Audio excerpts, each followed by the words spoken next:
അജയൻ, അജയൻ, ഇങ്ങോട്ട് വാ, വേഗം ഒന്ന് വാ അജയ്. കൺപീലികൾ അനക്കാൻ പോലും മറന്ന് തൊണ്ട കീറി നിലവിളിക്കുകയാണ് രേവതി. ഇപ്പോൾ എന്തിനാടി നീ ഇങ്ങനെ ഒച്ച വെക്കുന്നത്? നിന്റെ തലേ വല്ല ഇടുത്തിയും വീണോ?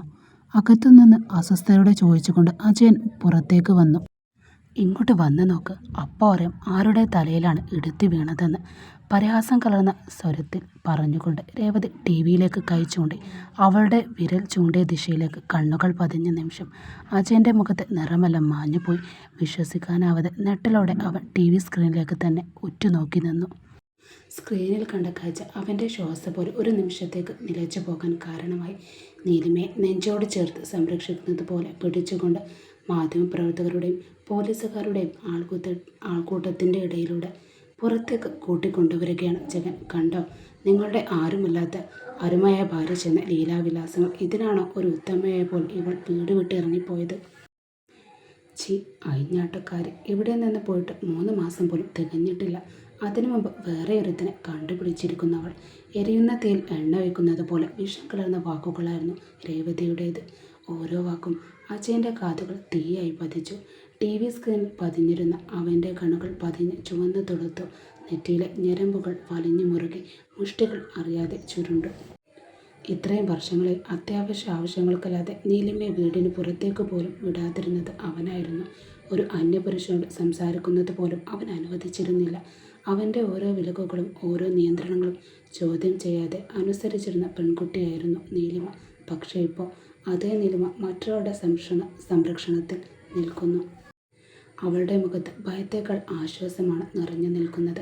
ആ കാഴ്ച അജയൻ്റെ ഉള്ളിൽ അസൂയയും ദേഷ്യവും അപമാനബോധം ഒരുമിച്ച് ആളിക്കത്തിച്ചു. എങ്ങനെ അവൾക്ക് ഇത്രയും ധൈര്യം വന്നത്? എന്നെ ഉപേക്ഷിച്ച് മറ്റൊരാളുടെ കൂടെ നിൽക്കാൻ ആരെയാണ് അവൾ ഇത്രയും വിശ്വസിക്കുന്നത്? അവൻ്റെ മനസ്സിൽ ചോദ്യങ്ങൾ ഒന്നിന് പിന്നാലെ ഒന്നായി ഉയർന്നു വന്നു.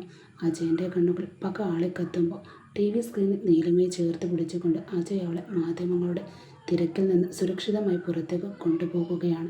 മനസ്സിലുയർന്ന ചോദ്യങ്ങൾക്ക് ഉത്തരങ്ങൾ തേടിക്കൊണ്ട് അജയൻ്റെ ചിന്തകളെ രേവതി ശബ്ദമാണ് മുറിച്ചു കടന്നത്.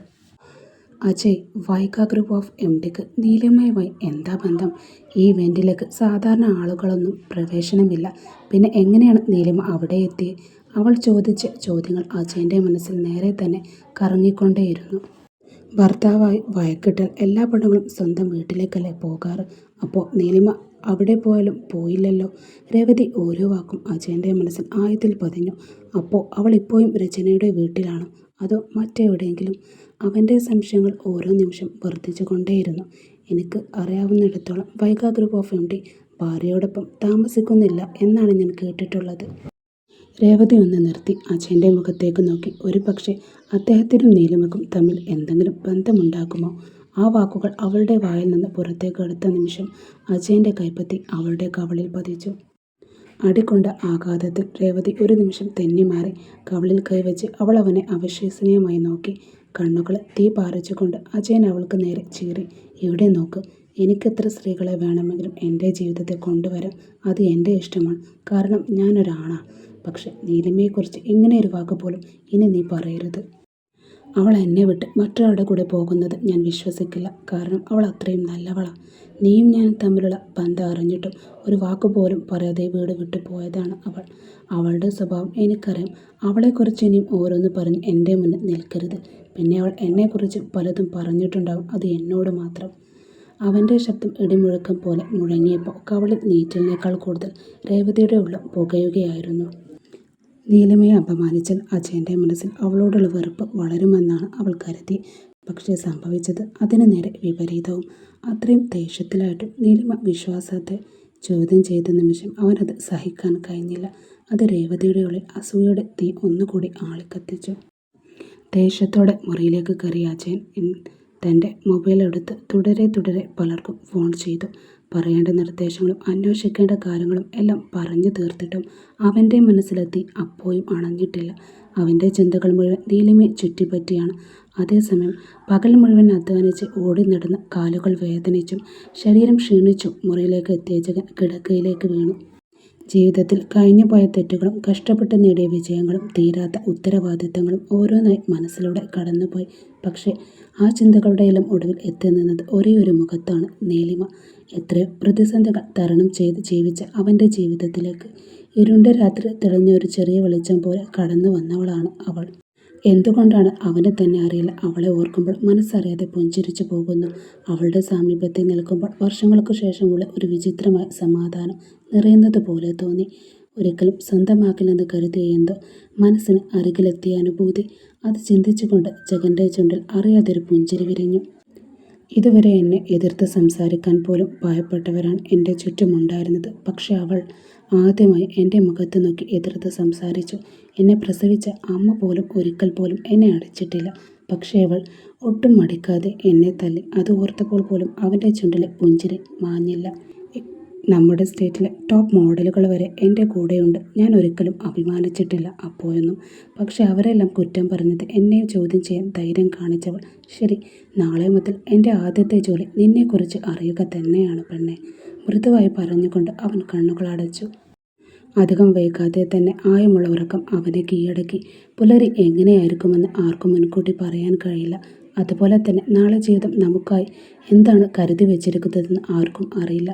ഇന്ന് സന്തോഷങ്ങൾ അതിനെ ഹൃദയം നിറഞ്ഞ് സ്വീകരിക്കുക. കാരണം ഒരു നിമിഷം മതി ജീവിതം പൂർണ്ണമായി മാറി മറിയാൻ. അതിന് ഏറ്റവും വലിയ ഉദാഹരണമായിരുന്നു നീലിമ. കൈക്കുഞ്ഞിനെയും ചേർത്ത് പിടിച്ച് ആ വീട്ടിൽ നിന്ന് പുറത്തിറങ്ങിയ ദിവസം ജീവിതം തൻ്റെ ഏറ്റവും ഇരുണ്ട മുഖം അവൾക്ക് കാണിച്ചു കൊടുത്തു. പകലുകൾ പോരാട്ടങ്ങളായി, രാത്രികൾ ഉറക്കമില്ലാതെ കാത്തിരിപ്പുകളായി, പ്രശ്നങ്ങൾക്ക് മേൽ പ്രശ്നങ്ങൾ, വേദനകൾക്ക് മേൽ വേദനകൾ.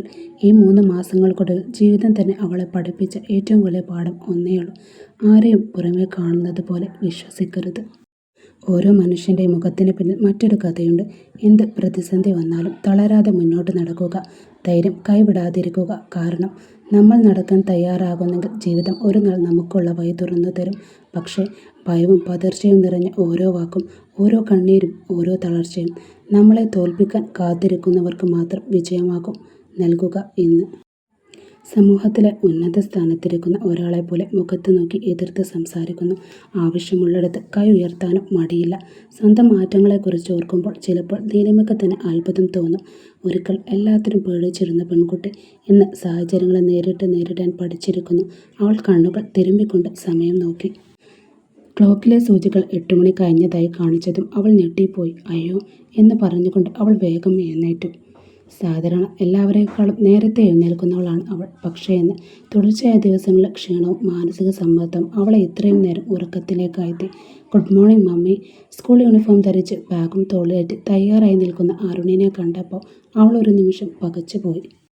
അരുണെ മോനെ, മമ്മി ഉറങ്ങിപ്പോയടാ. അവൻ ചിരിച്ചുകൊണ്ട് അവളുടെ അടുത്തേക്ക് വന്നു. മമ്മി, ഞാൻ സ്കൂളിലേക്ക് പോവുകയാ.